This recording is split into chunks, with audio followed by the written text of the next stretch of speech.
یہاں پر نفرتوں نے کیسے کیسے بیج بوئے ہیں، لٹی عصمت بتا دے گی، دوپٹہ بول سکتا ہے۔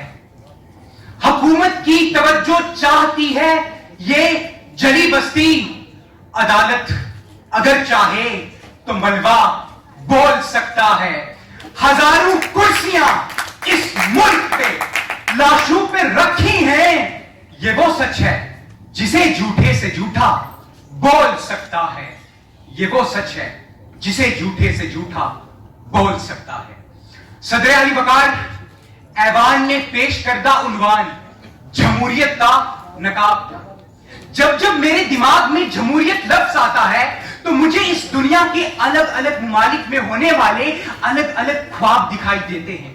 صدر علی وقار ساؤتھ افریقہ اور افریقہ کے ممالک میں یہ خواب بھوکے بچوں کو کھانا اور پیاسوں کو پانی پلاتا ہے۔ شری لنکا میں یہ خواب افتراضی بحران کو ختم کرنے کا دعویٰ کرتا ہے۔ فلسطین میں یہ خواب بچوں کو انصاف دلاتا ہے۔ پاکستان میں یہ خواب بڑھتی مہنگائی اور بڑھتی دہشت گردی کو ختم کرنے کا دعویٰ کرتا ہے۔ اور یہی خواب بنگلہ دیش میں سولی پر لٹکتی ہوئی انسانیت کو روکنے کا دعویٰ کرتا ہے۔ اور یہی خواب جو دنیا کے الگ الگ ممالک میں الگ الگ ہو کر بکتے ہیں وہ ہندوستان میں یکساں ہو کر بیچے جاتے ہیں۔ صدر علی وقار اس جمہوریت کے نقاب کے پیچھے سیاستدان ہر طریقے کا ظلم کرتے ہیں، اور اس ظلم کو چھپانے کے لیے وہ یہ جمہوریت کا خوبصورت نقاب پہن لیتے ہیں۔ اس جمہوریت کے نقاب کے پیچھے نہ جانے کتنی ماؤں کی آہو پکار، بچوں کی گریہ زاری اور نہ جانے کتنے معصوم لوگوں کے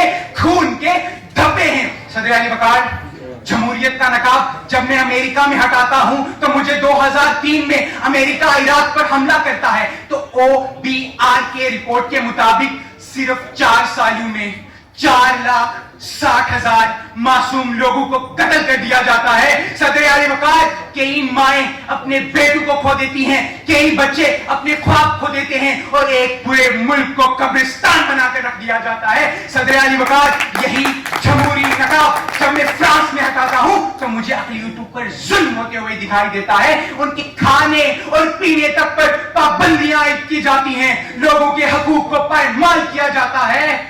صدر علی وقار افغانستان، پاکستان، چیچنیا، بوسنیا، شمالی سوڈان، یوکرین، لہو، لاشیں، سڑکیں خون میں رنگی ہوئی، مدد کے لیے چلاتے لوگ، ماؤں کے ہاتھوں میں دم توڑتے بچے، وہ بچے جن کے ہاتھوں میں قلم اور کتاب ہونی تھی وہ ملبے میں اپنوں کی لاشیں اٹھا رہے ہیں۔ یہ ہے جمہوریت کا نقاب۔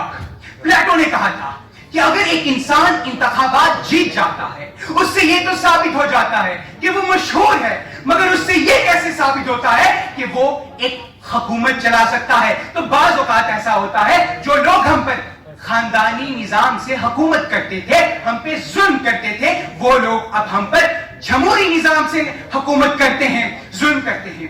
بات جمہوریت کی ہو اور دنیا کے سب سے بڑے جمہوری ملک ہندوستان کی نہ ہو تو وہ اس عنوان کے ساتھ اور اس ایوان میں بیٹھے ہر شخص کے ساتھ نا انصافی ہوگی۔ میں جب ہندوستان میں جمہوریت کا نقاب ہٹاتا ہوں تو مجھے 1975 میں لگائے جانے والی ایمرجنسی جسے ذاتی مفاد کے لیے نافذ کیا جاتا ہے، صدر علی وقار اس کو لگانے کے بعد یہاں کے سیاسی مخالفین پر اور صحافیوں پر ظلم کیا جاتا ہے، شہریوں کے حقوق پر مان کیے جاتے ہیں۔ صدر علی وقار جب میں دوبارہ جمہوریت کا نقاب ہٹاتا ہوں تو 1990 میں کشمیری پنڈتوں پر ہوا وہ ظلم جو ان سیاہ راتوں میں انہیں اپنے گھروں کو چھوڑ کر جموں اور اس ہندوستان کے الگ الگ حصوں میں جانا پڑا، ظلم ہو گیا۔ جب ظلم ہو رہا تھا تو یہی جمہوری سرکار ہاتھ پر ہاتھ کرے دلی سے تماشے دیکھ رہی تھی۔